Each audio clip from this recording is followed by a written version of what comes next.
Mr. Chomsky, from international relations to education, because this talk was also going to be on the commodification of education and the increasing role of neoliberal capitalism in education. And in the UK, we as students experience the effects of neoliberalism inside and outside the the academy. We're facing debt, increased student poverty, casualization of labor, meeting targets at work, greater flexibility in work. We're being fired. There's cuts in seminars, course closures, etc. Now, this year, UK students for the first time started paying top-up fees. That is £3,000 a year. Top-up fees, we call them. And we don't have to. We no longer pay them up front, but we have to pay them where we completed our education once we start earning. Now, our Vice Chancellor, respected economist, says that it's too early to say what the effects of this will be. What is your opinion? In other words, what are the long-term effects of a privatized education, in your view? Well, the main immediate effect is to enslave students for the future.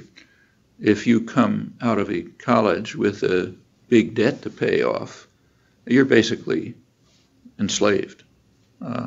You're going to have to devote your life and your career to paying off that debt. So suppose you're, say, in law school, and what you really want to do is become a public interest lawyer to defend poor people, people who have no defense, who can't protect themselves in the court. Suppose that's what you're really interested in. But you come out of law school with a huge debt. Well, you don't have a choice to do that. Public defenders are very poorly paid. Your only choice is to go join a corporate law firm.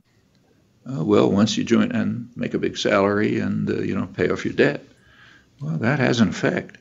Once you join a corporate law firm, very likely you're going to internalize its culture. And you will be a different person. Yeah, that's a way to entrap, and the same is true across the board. Furthermore, I think this must be conscious because, even in law, the predictable consequences of actions are taken to be a sign of intention, and we even have some documentary evidence for it.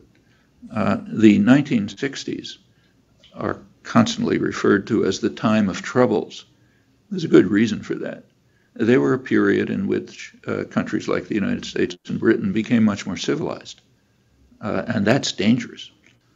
In the United States, I'll keep to that, but it generalizes. In the United States, what happened is that previously marginalized, apathetic people became politically active, started to enter the political arena to press their demands. Furthermore, there were challenges to really illegitimate structures of oppression. Blacks finally, century after the Civil War, got formal voting rights. Took only a century. That didn't end repression and discrimination, but step forward. Civil rights, the South is a very different place from what it was in the 1950s, not the North, but the South. The women's movement began, really took off in later years, but the incipient elements of it were in the 60s, again challenging centuries of repression and domination, which had pretty much been taken for granted. There was opposition to aggression greatly increased. We can't even remember anymore that when the Vietnam War began in 1962, when John F. Kennedy sent the U.S. Air Force to bomb South Vietnam, hidden with South Vietnamese markings, but it was reported, authorized napalm, initiated chemical warfare programs, which were mentioned by the first speaker, still having their effects, initiated them in 1962 to destroy food supplies and ground cover, and started rounding up ultimately millions of people and driving them into what amounted to concentration camps or urban slums to separate them from the indigenous guerrillas, South Vietnamese guerrillas, who the U.S. knew they were willingly supporting. The intelligence reports are overwhelming. That's war. but there was so little concern or protest that there was no opposition. I can remember at that time, you wanted to give a talk on the war, you maybe could talk in somebody's living room. But it took years before opposition really developed. An active peace movement developed, anti-war movement, years. By the time it developed, South Vietnam had been practically destroyed, and the war expanded to the rest of Indochina. Well, that initiated a change which is lasting. Opposition to aggression is far higher now. That's why the U.S. and Britain and Iraq can't even begin to do what they got away with in Vietnam. Not even close.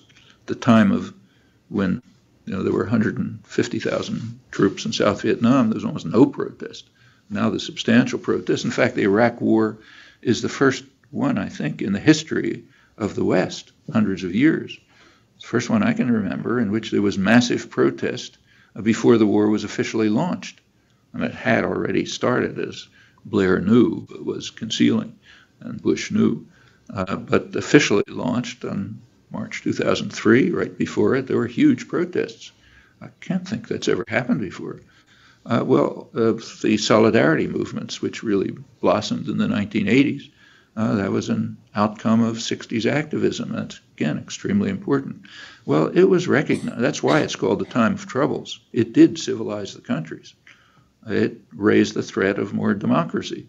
And there was a direct reaction. And if you haven't read it, you should. The best exhibition of it is an important study called The Crisis of Democracy, published by the Trilateral Commission in, I think, 1974, reflecting on the time of crisis, of the time of troubles, the crisis of democracy. Trilateral Commission is it's not the right wing, it's the liberal internationalist wing of elite opinion in the trilateral countries, Europe, the United States, and Japan, major industrial countries. And the study is quite interesting. The crisis of democracy that they see is what they call an excess of democracy. Normally passive, apathetic masses of people who are just supposed to obey orders and shut up were beginning to show concern for their own interests and actually enter the political arena. And the trilateral scholars concluded that that imposes too much of a burden on the state. So we have to have what they call more moderation in democracy. And then they describe measures, and some of them have to do with the universities. They describe the universities and the schools and the churches as, their words, institutions responsible for the indoctrination of the young.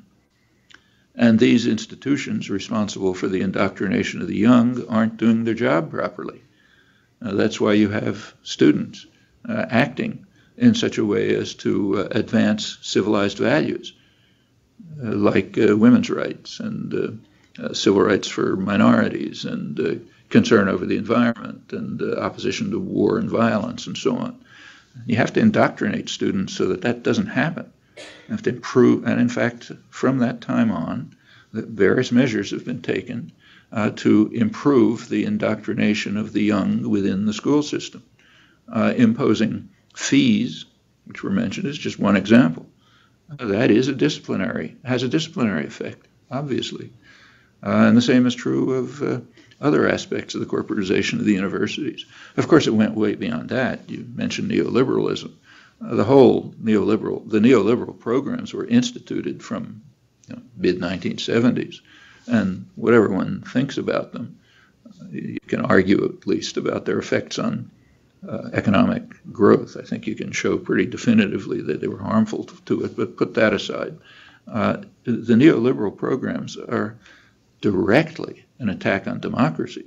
I mean, that's almost explicit, just about every piece of the package. So take, say, privatization, which is one of the great mantras. There are no known economic arguments for it. Could go through that. But privatization does have an effect in diminishing democracy, by definition. When something's taken out of the public arena and put into the hands of private tyrannies, unaccountable private tyrannies, which is what corporations are, then by definition that reduces the space for